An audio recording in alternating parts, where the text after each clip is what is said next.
The British spy agency GCHQ has been compromised as an Islamic agent steals sensitive data from their officers. And in this live stream, we're going to talk to you guys about the recent scandals and controversies around the UK intelligence services.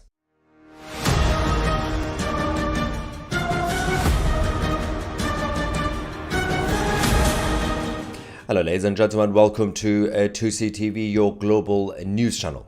Once upon a time, the British spy agencies and the intelligence services in general were superior.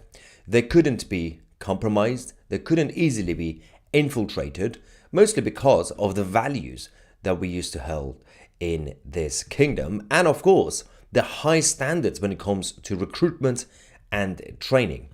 Unfortunately, things have changed, and in this live update, we're going to talk to you guys about the latest scandal that's hit GCHQ. For the record, organizations like GCHQ and MI5 and the others, you still have a lot of very good, highly qualified patriots who do work for these places. The problem is that not everybody, because of the lack of high quality recruitment over the last couple of decades, we don't really have everybody being held to high standards. We have had an element of DEI recruitment. We've had an element, to make it representative, essentially. I do not want my spy agencies to be representative of the country or the demographic. I want my spy agencies to do their job properly. That's the priority. The other problem we have is that, yes, we've had some weirdos working for them alongside the actual good people. The other issue is that the burden in terms of the workload, thanks to the political class making a bit of a mess. For example, when you have a massive watch list as part of GCHQ and of course MI5 as well, this list is getting larger and larger every day because our stupid globalist politicians continue to let people in without vetting their backgrounds. Now we are in this mess, ladies and gentlemen, because if you're just going around universities and recruiting anybody that you just see, then you might be able to do, for example, certain elements of testings, academic IQ tests or reasoning tests, and that's not really the best way to ensure that you get the right people, because you have to also ensure that they have the right values. We used to have these things in these organizations as part of the state. We don't really. We're just treating these officers as just yet another bureaucratic building. Just like, for example, your local town hall or the council building. It's just bureaucrats. Just get anybody you want, as long as they could pass the reasoning test. Oh, is this person smart enough? Smart enough is not the same as being wise enough. And now, we have a situation where a former GCHQ intern has admitted to risking national security by taking top secret data from the officers on his mobile phone. His name is Hassan Arshad. He's 25 years old. He has now pleaded guilty to an offense under the Computer Misuse Act on what would have been the first day of his trial at the Old Bailey. So on the first day, he realized, and his lawyers realized, well, we can't really play around with this. You're going to have to plead guilty. It was quite obvious what he did. Essentially, he used his phone, connected to computers, took the data, and went home. Now, the problem with this is that we're going to tell you guys about this man. We're going to talk to you guys about what sort of stuff he's actually been saying. And I'm going to get your reaction if you're watching this live anyway. So these are the pictures from him outside the court. But he didn't really want to be seen, right? He really cares about his own privacy. It's very important. Privacy is very important, right? When it comes to him, but not the rest of us. Anyway, Arshad is from Rochdale in Greater Manchester. He did transfer the sensitive data from a secure computer to his phone, which he had taken into a top secret area of GCHQ on the 24th of August 2022. This whole thing was the top secret is a classification, obviously, for the government's most sensitive information. We know you're not supposed to leave with it from the office. The compromise of this data might cause widespread loss of life or threaten the security or economic well-being of the country or friendly nations and allies. This is actually according to the Ministry of Justice security guidance itself. I'm not saying it. The government themselves, their own guidelines are saying it. You are now putting people's lives at risk. The issue with this is that, going back to this man, he didn't want his pictures to be shown when they were taking the photos outside the court, right? Because actually the Court News UK also said former GCHQ worker Hassan Arshad took his phone into the top secret area and transferred data from a computer before transferring it to his home PC. He really doesn't like having his pictures taken. The irony. But we do have one photo which is quite blurry, but I think it's important for people to know who this man is. This is him.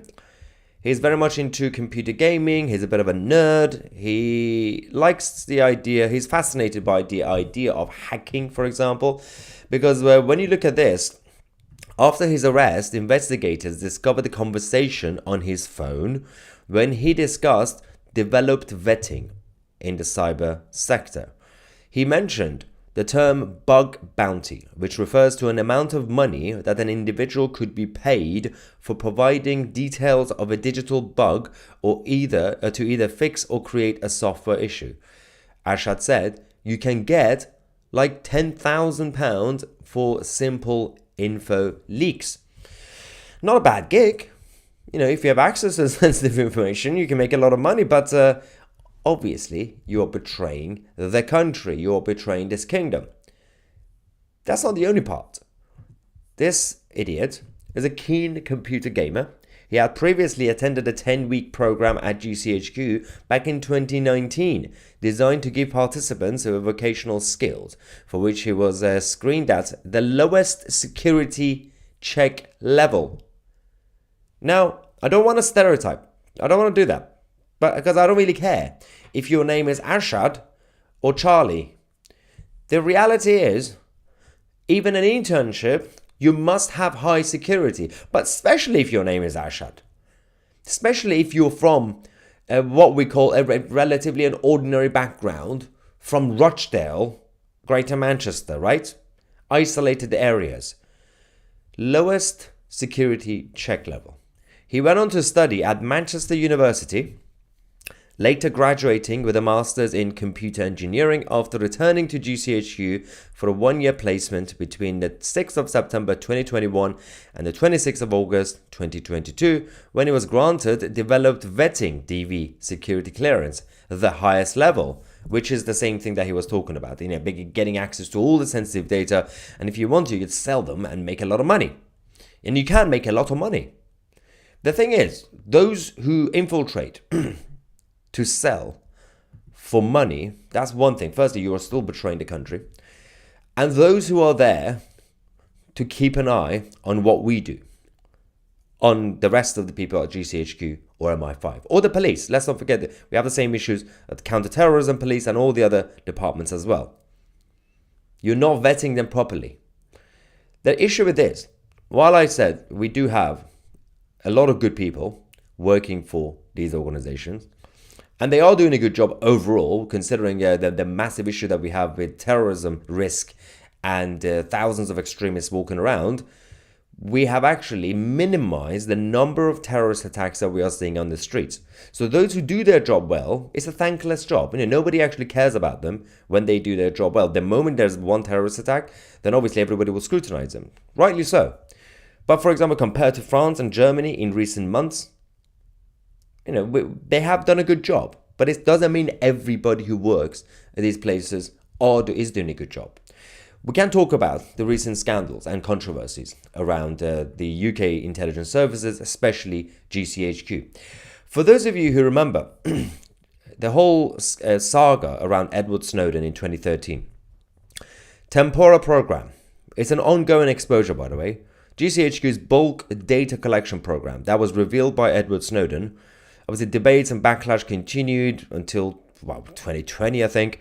The whole controversy was around tapping fiber optic cables and doing data collection. Mass violation of privacy, lack of oversight. It was similar to NSA's PRISM program, which Barack Hussein Obama ordered.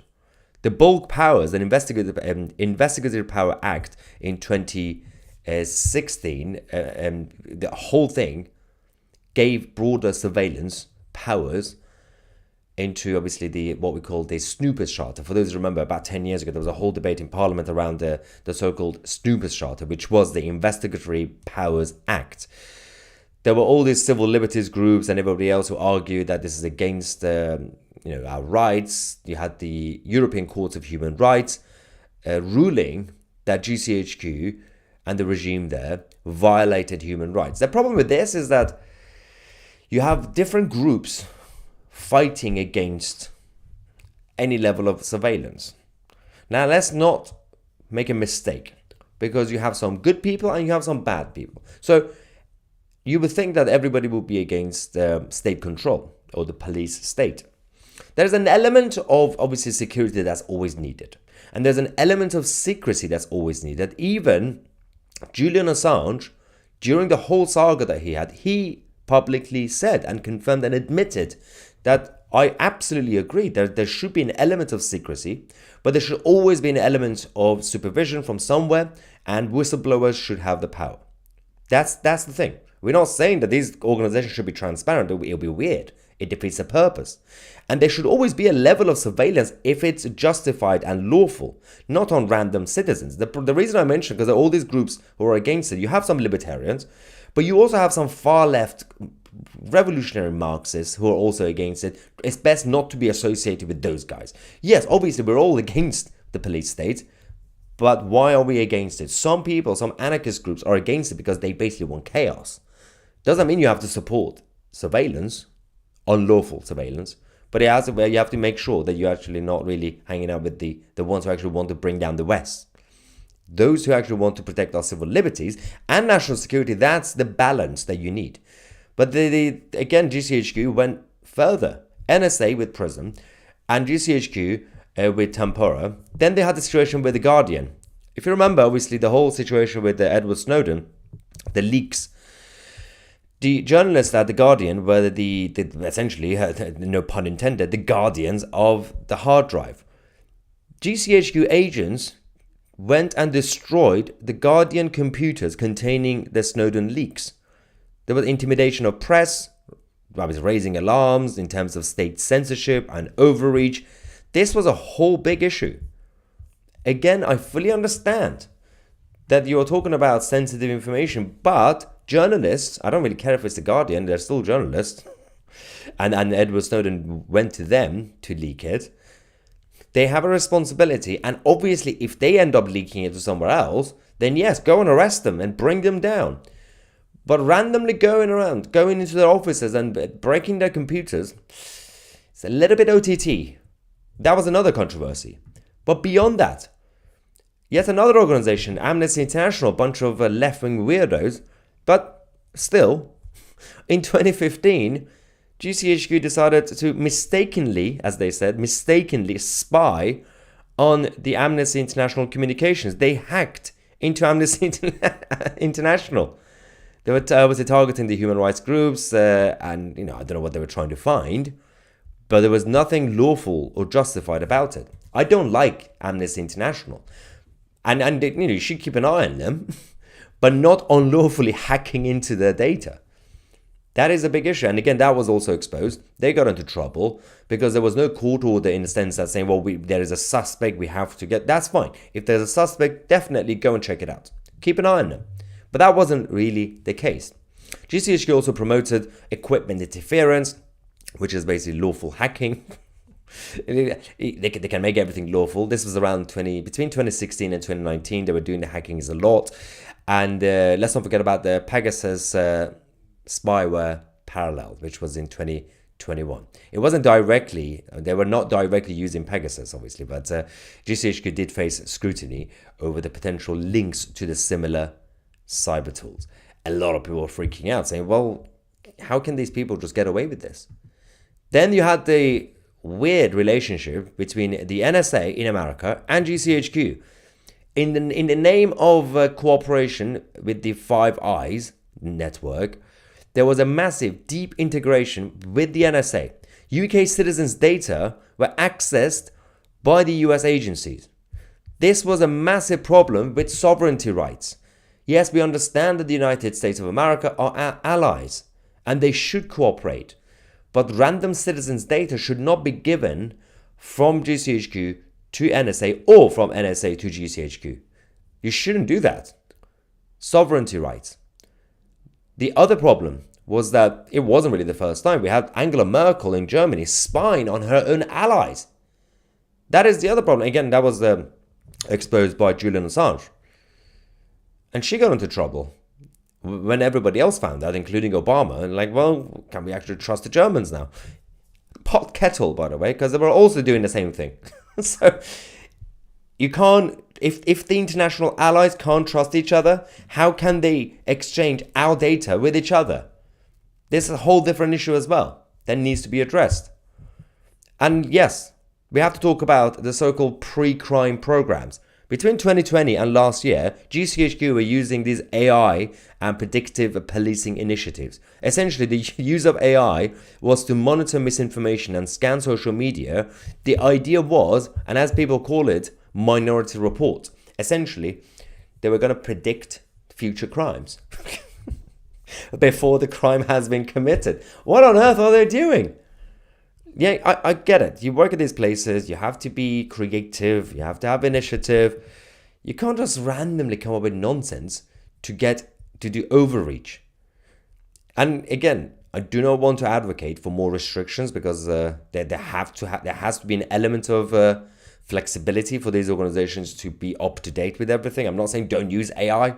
Obviously use AI, but doing surveillance on random citizens when they are not suspects and trying to predict future crimes, pre-crime program, is a little bit cuckoo. Now, there was also the issue with university spying. So GCHQ individuals embedded in UK academic institutions under the cybersecurity umbrellas. The concern was about propaganda and shaping research agendas and surveilling students, right? So let's just say, in terms of having surveillance at universities, an element of it is absolutely fine because, let's not forget, we have open borders. You have a lot of random people in this country. You need to keep an eye on people, but you do not hack into their private data. That's one thing. Making sure that you have your agents everywhere, it's fine. It's okay. But to what end? Were these people, because the accusations was that these guys were going to universities and shaping the agenda, the academic agenda. Now, were they doing it in our interest or not? Because everything is subjective, right?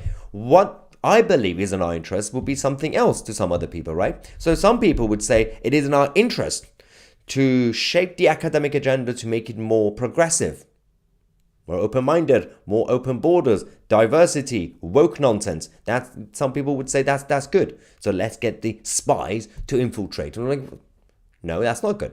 But if you were saying that we were going to go in there to keep an eye on communists, then fine. Because they want to do treason. As long as you don't unlawfully hack into them. That's a whole different thing. Again, you have to do your job properly. Forget about the universities. Cooperation between GCHQ and the telecom companies, BT, Vodafone, and many others, they passed on data to GCHQ. They received private data. They allowed backdoor access to use their data without the public consent. You cannot do this, and they continue to do it. Now, all these things were exposed. Especially the issue with the telecoms. This was in 2020. 2020, the leak that exposed the whole thing. They had to do a bit of a backtrack. But do we actually have new supervision on these guys? What is the Home Office actually doing? Well, Home Secretaries, successive Home Secretaries, what have they been up to? From the likes of James Cleverly, Yvette Cooper, Priti Patel, and all the others.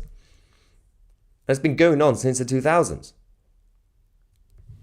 Now, I'd love to get your perspective on this as well. We've got Clipper, thank you for your super chat, saying people who follow Islam should never be allowed into places to do with national security because their loyalties will remain to Islam.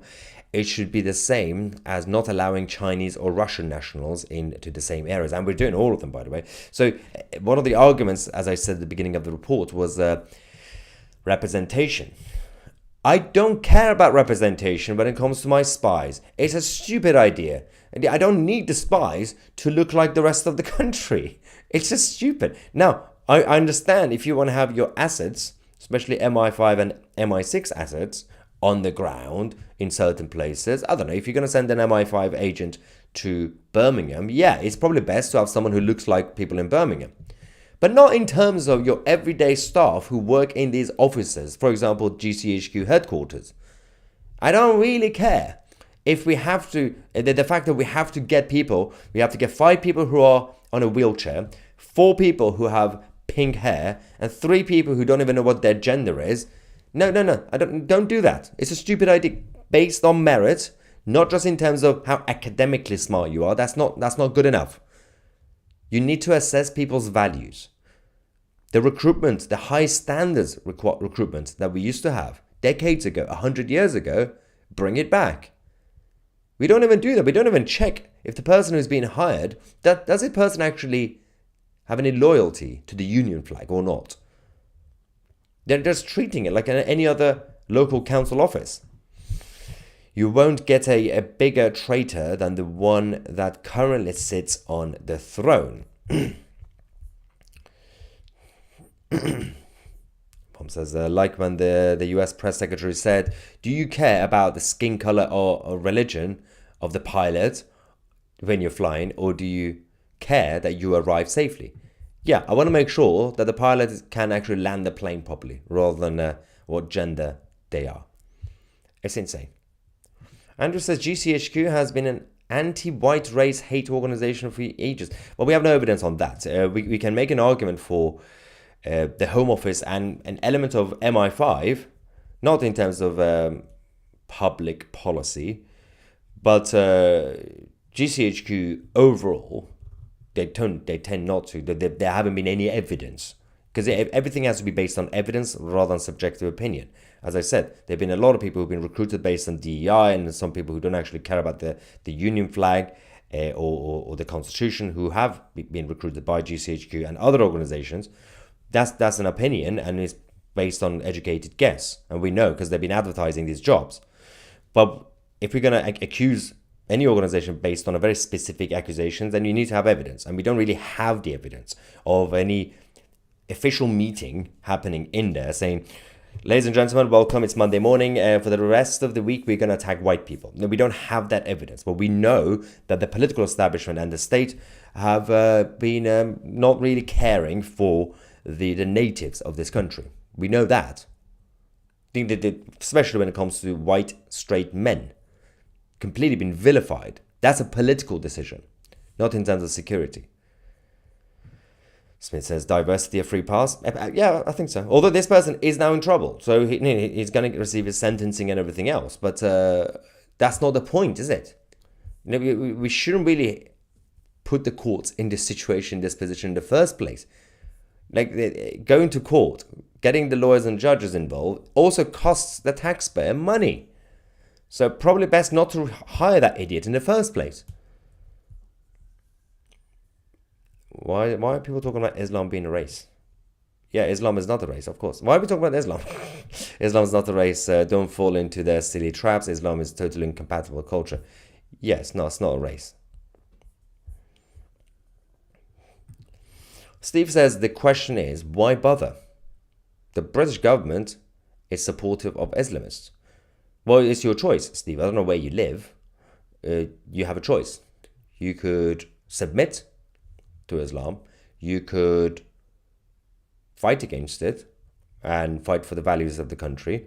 Or you could turn a blind eye, bury your head in the sand, and not watch this video, for example. Or you could leave the country. There's also many other options. Suicide is another option. There's so many options on the table. It's never why bother. There are many options on the table. You can do whatever you want with your life. And you could give up. And it seems like Steve has given up. So you can do that. But you can't really expect others to give up either, because some people don't want to give up. Some people actually care.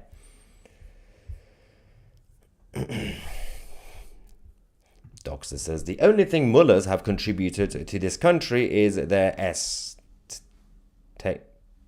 What? T-Y, is it thank you? I don't know. Uh, spelling would help. Satanic ideology, rape gangs and filth. Yes.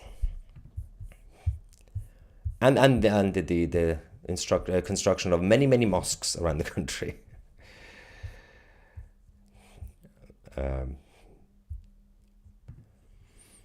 Disciple of Christ says that's what happens when you have policies like DEI. That's just on the surface. The DEI problem is just one tiny issue. Oh, AFC Manike translated what that comment was saying. I was like, what's with the emojis and just write it like AFC Manike is easier. The DEI issues is just one main problem because you can actually talk about decades and decades of neglect of our constitution and our values. And that's been done by people at the top, the so-called civil servants. Because it's not necessarily just that you are hiring people who are not qualified and you're doing it based on their identity. Before any of that happened, which became a big thing slowly in the 90s and onwards, you had an issue that for decades, you were not using the education system to teach kids the right values anymore. It stopped. Towards the end of the 20th century, it kind of stopped. You didn't really care about the flag. You didn't teach them the values of duty and service. So when people join these organizations, even if they're well-meaning, but they're not really fully qualified, even if they're not necessarily traitors, they just see it as yet another job. I don't want people who apply for MI5 or MI6 or the police or the armed forces to see it as yet another job. And by the way, I include there in that category teaching, the job of teachers in schools.